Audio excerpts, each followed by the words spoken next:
Welcome to our channel, Voice of Auntie Allen. Don't forget to subscribe.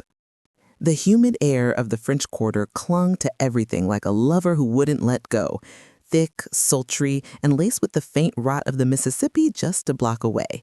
Mama Lou, Louise Baptiste to those who dared use her Christian name, wiped the sweat from her brow with the back of a flour-dusted hand, her dark skin glistening under the bare bulb of her kitchen.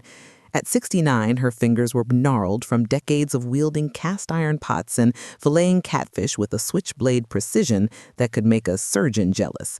The jazz club upstairs, Le Bayou Blues, hummed with the low thrum of an upright bass and a saxophone's mournful wail.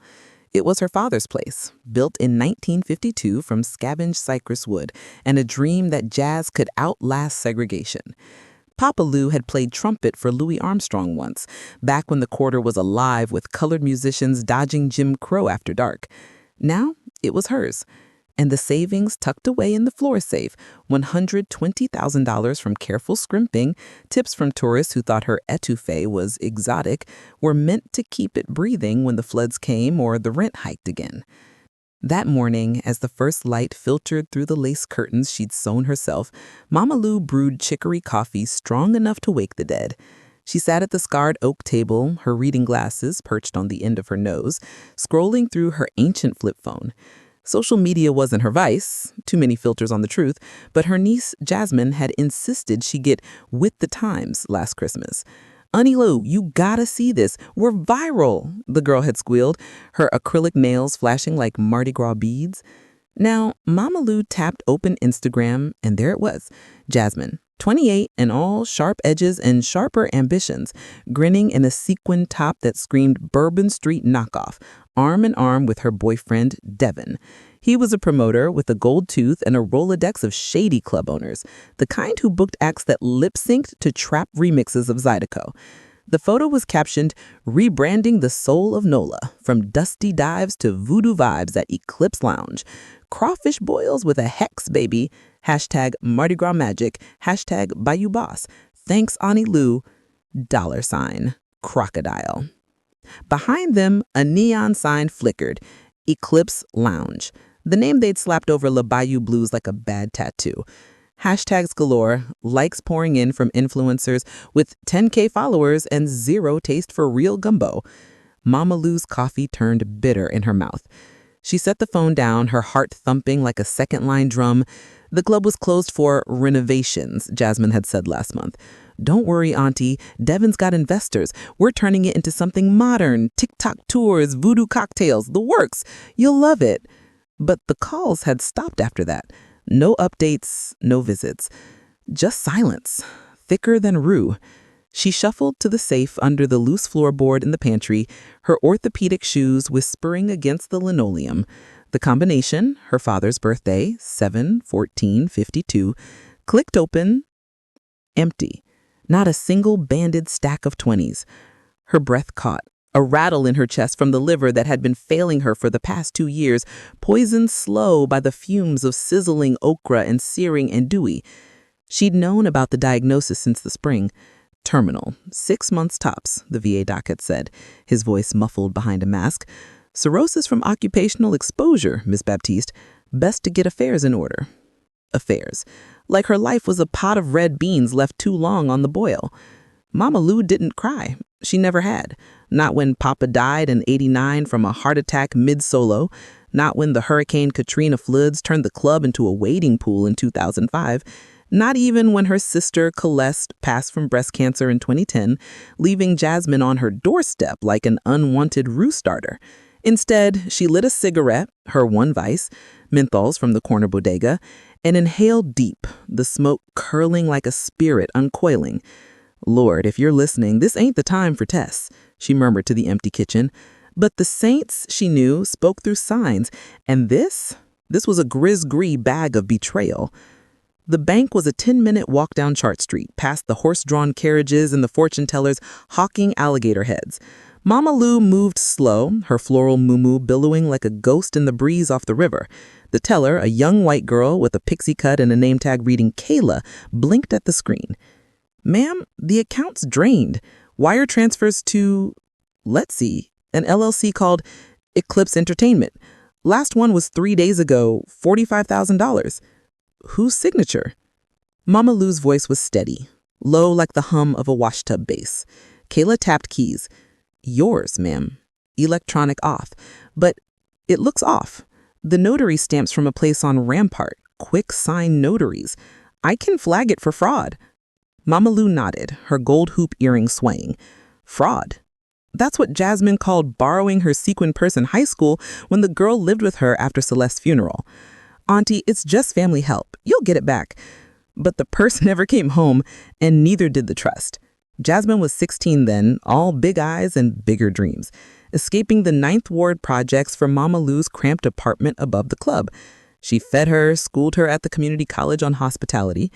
Girl, you got the gift for flavors like your mama. And even co-signed the loan for her first food truck, a po-bob cart that flopped after 6 months. Devin slithered in 2 years later with his promises of elevating the brand and his hands always in someone else's pocket.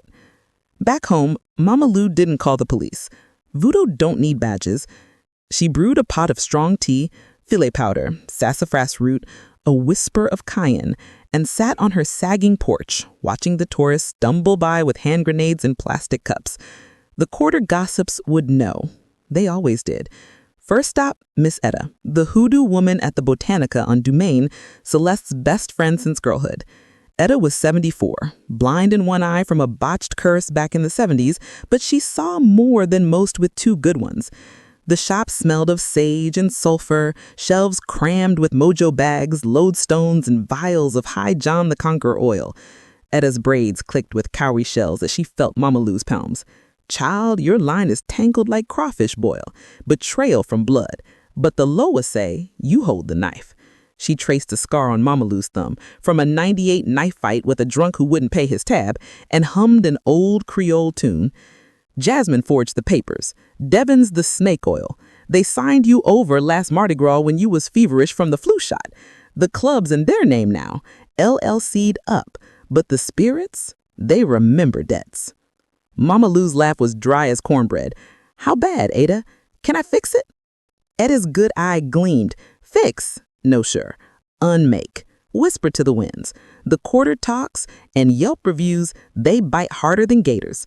She handed over a small grisgris, black cloth pouch stuffed with graveyard dirt, a chicken bone, and a lock of Jasmine's hair snipped from a brush left behind last Christmas.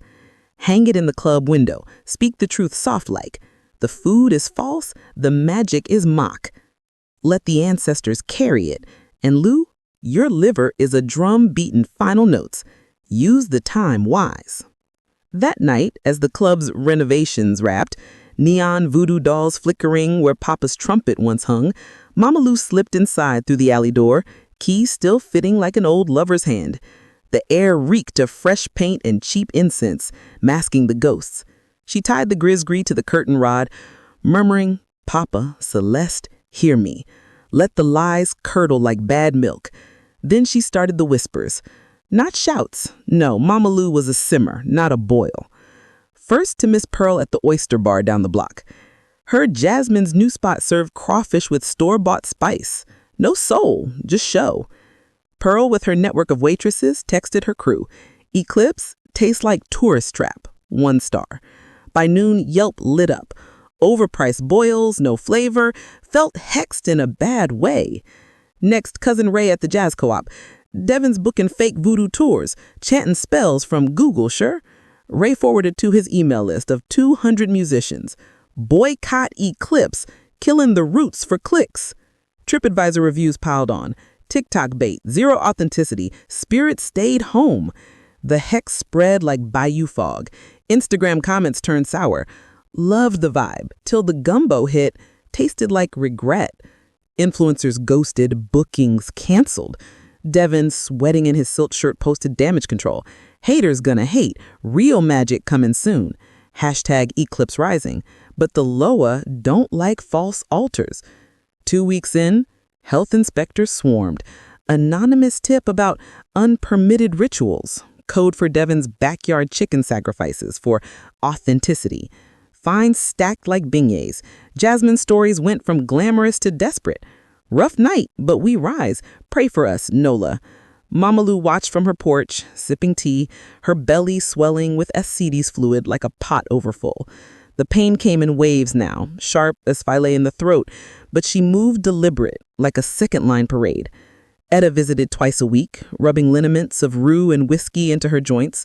The girl's coming around, Lou. Dreams of drowning in red sauce. And sure enough, the call started. Voicemails first, Jasmine's voice cracking like thin rue. Auntie, it's Jazz. The club's tanking. We need advice. Call me. Mama Lou let them simmer. Instead, she called Walter Thibodeau, the notary on Rampart who'd witnessed her signature. Turned out, he'd been paid an Eclipse stock. Worthless now. Guilt ate him like termites. He confessed over pralines at Café du Monde. Photoshopped it, Lou. Said it was a surprise gift.